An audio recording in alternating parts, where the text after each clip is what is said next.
Okay, so I'm sure everyone that is watching this right now have been through this. You are organizing something either for yourself or other people. You're just planning something specific, you know. It can be like a everyday kind of things, not something big. I'm not just talking about traveling. I'm talking about everyday plans that you're just planning. And then nothing's happened like you imagine. So this is stressful, right? Now imagine having this when you're solo backpacking, when you're alone on the other side of the world, right? Well, I've been through this. I'm going to tell you what happened and also all the advice now that I can share about keeping your plans to yourself. This is very important. So you might want to see this video.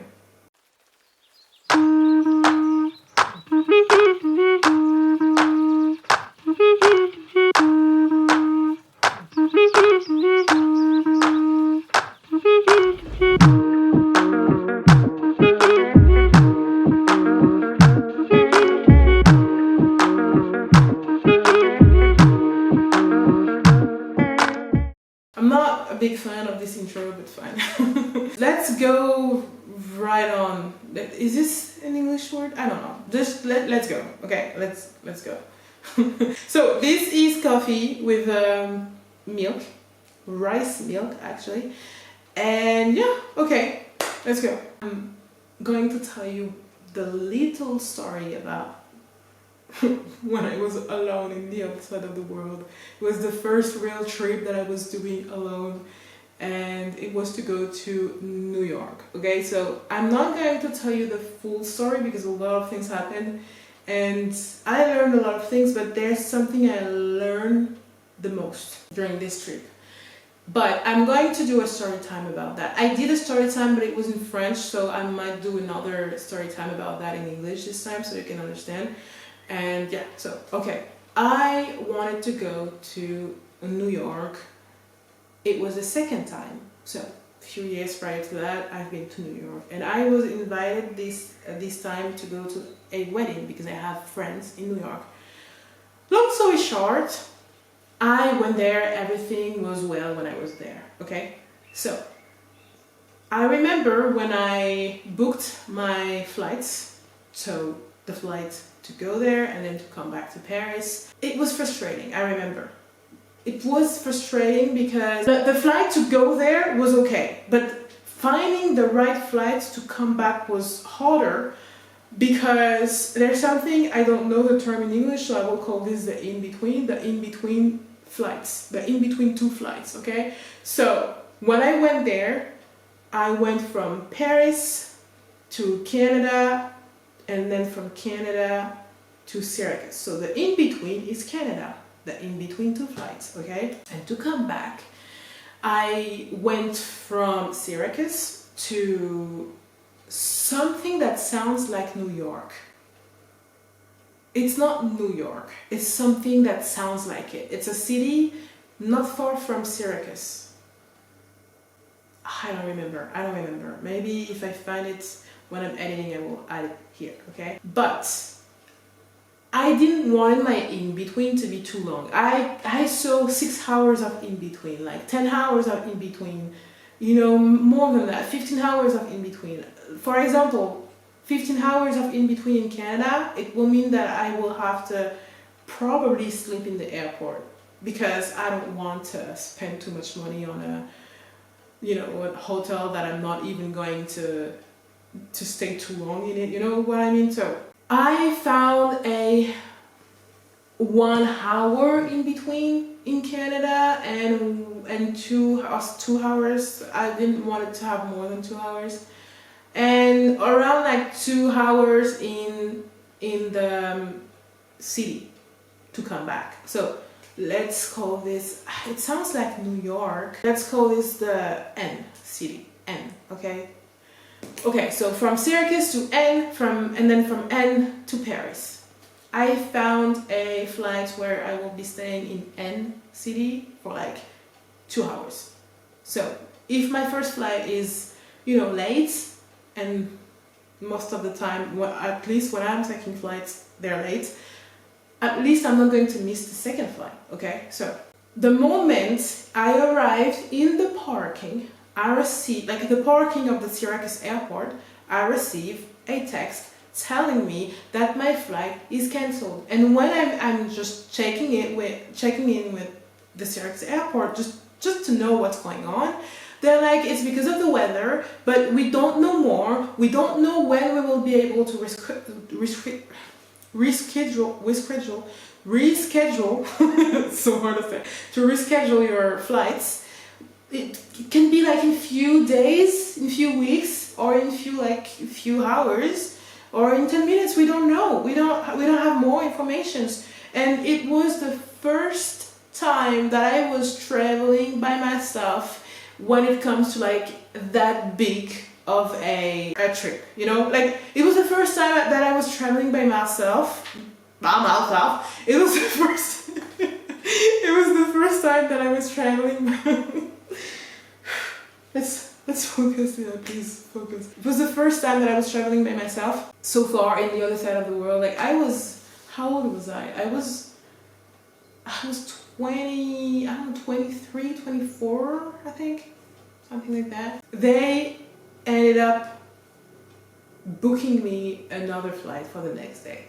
So I had to sleep in a hotel that was not paid by the insurance or whatever, the company. The moment before they rescheduled this, I was still in the airport for like hours and hours and hours by myself, not knowing what to do. And I was like, okay, my second flight to Paris, because I was like, I'm going to miss the second flight as well. And I was like, okay, my second flight in Paris is like leaving only in like 5 to 6 hours. And if I take the train from Syracuse to this city, to N city, I will be able to like be there like in like 2 hours. So I will have time to take the second flight. I just decided to just let it go, just to stop trying to control the situations. I took this as a spiritual thing. I was like, I'm always trying to control things. When things are not happening as I imagine, it's the end of the world. I'm less like this now, but before it was really the end of the world, okay? So I took this as a sign to just learn how to let it go. My next flight was at 6 a.m. when they reschedule, the flights, and it was to go to Washington, D.C. When I checked the information, I was like, what the heck? 10 hours of in-between in Washington, D.C. 10 hours before having another flight to go to Paris. 10 hours in Washington, D.C. What do you want me to do inside an airport for 10 freaking hours? It's a nightmare. Especially because I was so frustrated when I booked my flights, finding the right one. It took me weeks to find the right one, to have only like 2 hours maximum of in between and not 10 hours. When I arrived there, I thought, you know what? Let's visit Washington, D.C.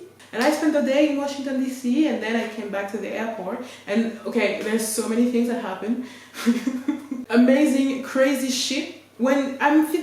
This was the first time when I was like, when you're following the move, when you're following, just the present moments, crazy shit happens to you, but like positive things.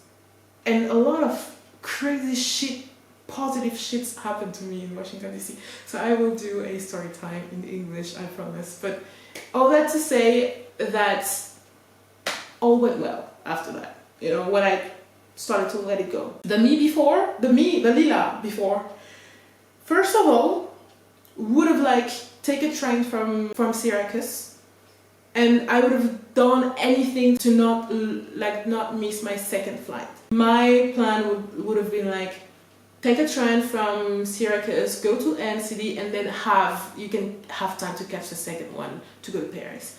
And I didn't do this. Okay. Then, the Lila before would have stayed at least in Washington, D.C. airport all day. You know, just stressing about maybe missing the second flight again. I don't want to miss it the second time. Even if it was not my fault the first time, it's just I don't, you know. Because this time, if I miss it, it will be my fault and I will have to buy it, to buy another ticket. So, another plane ticket. I just let it go. It was the first time that I actively let it go. And I was like, everything's happened for a reason. If there's like a moral to this story, I think it's to let it go. And at the end, when everything went well, and I was able to visit another city, okay? Washington fucking District of Columbia. What the heck? I didn't plan to go to Washington, D.C. It's either when something's happened like that to you, it's either you freeze and you don't do anything else because you're so stressed, and maybe you're just canceling all your plans because of that, or you're just following the flow. Just let it go. Don't try to control things, you know? This is what I've learned when it comes to having my plans cancelled. I have plenty of story time like this afterwards that happened to me when I was traveling. And I learned how to not say my plans now to people when I'm not 100% sure of them. Because it's having your plans cancelled is already stressful enough.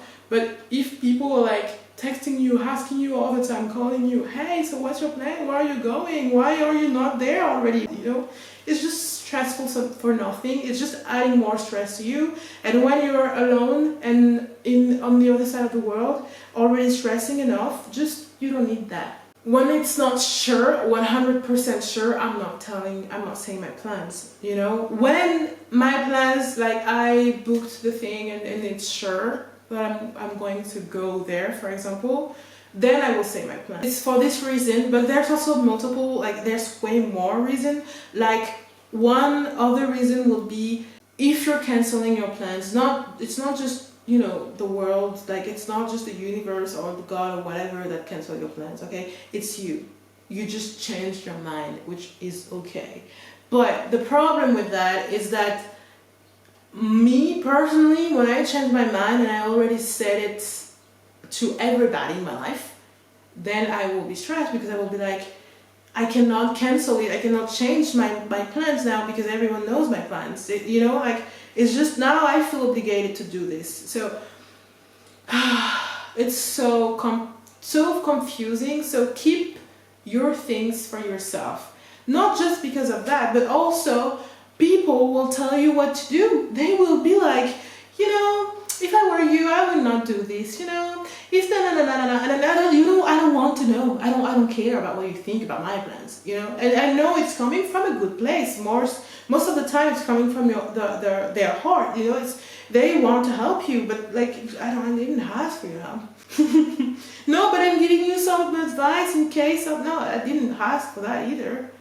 But you cannot be mad at them because it's a normal and human reaction, okay? So it's just keep things for yourself until it's sure. So when you're traveling, you don't want to have more stress from an already stressful situations. I think we all agree on that. So I guess this was my advice, and I didn't just tell you this. I didn't just give you an advice. I also told you a little story that happened to me, which is not the full story. I will do a video about that.